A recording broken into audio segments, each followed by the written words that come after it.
मुख्यमंत्री के गृह जिले भरतपुर में पुलिस का एक बड़ा कमाल। भरतपुर में फायरिंग के प्रकरणों में आई रिकॉर्ड कमी। एसपी मृदुल कच्छावा के निर्देशन में इस साल की शुरुआत से चलाए गए कई अभियान, अवैध हथियार रखने वाले लोगों पर ताबड़तोड़ कार्रवाई की गई और इसी का परिणाम है कि इस साल जून तक भरतपुर में दर्ज हुए फायरिंग के सिर्फ 2 ही मामले। पिछले सालों की तुलना में इस साल जून तक फायरिंग के सबसे कम मामले दर्ज किए गए हैं और फायरिंग की घटनाओं का अगर जिक्र करें तो इसके कम होने से आपराधिक घटनाओं में भी कमी आई है। बड़ी खबर, अहम जानकारी आप तक पहुंचा रहे हैं और उम्मीद इस बात को लेकर करेंगे। जैसे ही इस इलाके में भरतपुर का हम जिक्र कर रहे हैं, अगर यहां अपराधों में कमी है तो फिर उम्मीद पूरे राजस्थान को लेकर भी की जा सकती है। हमारे डेप्यूटी एडिटर शिवेंद्र सिंह परमार जुड़ चुके हैं, उनसे विस्तार से समझेंगे इस पूरे मामले को। शिवेंद्र, क्योंकि विस्तार से जरा बताइएगा, वाकई में बहुत अच्छी खबर हम दर्शकों तक पहुंचा रहे हैं, खासकर भरतपुर वासियों के लिए।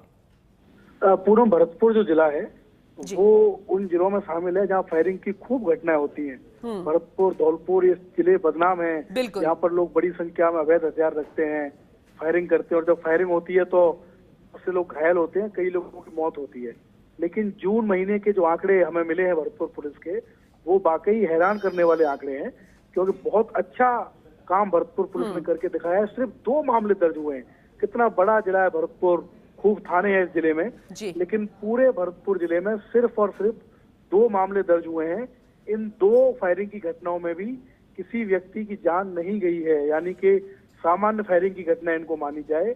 और ऐसा इसलिए हुआ है क्योंकि इस साल के शुरुआत से जो वहाँ पर एसपी है तेज तर्रार मृदुल कच्छावा, उनके निर्देशन में बहुत एग्रेसिव कार्रवाई की गई अवैध हथियार रखने वाले लोगों पर और खूब केस बनाए गए। ढूंढ ढूंढ के लोगों को पकड़ा गया जो लोग अवैध हथियार रखते थे और उनसे फायरिंग करते थे, क्राइम की घटनाओं को अंजाम देने की कोशिश करते थे। तो जब ताबड़तोड़ कार्रवाई हुई, लोगों को अंदर किया गया जिनके पास अवैध हथियार थे, तो जाहिर तौर पर फायरिंग की घटनाओं में कमी आनी थी।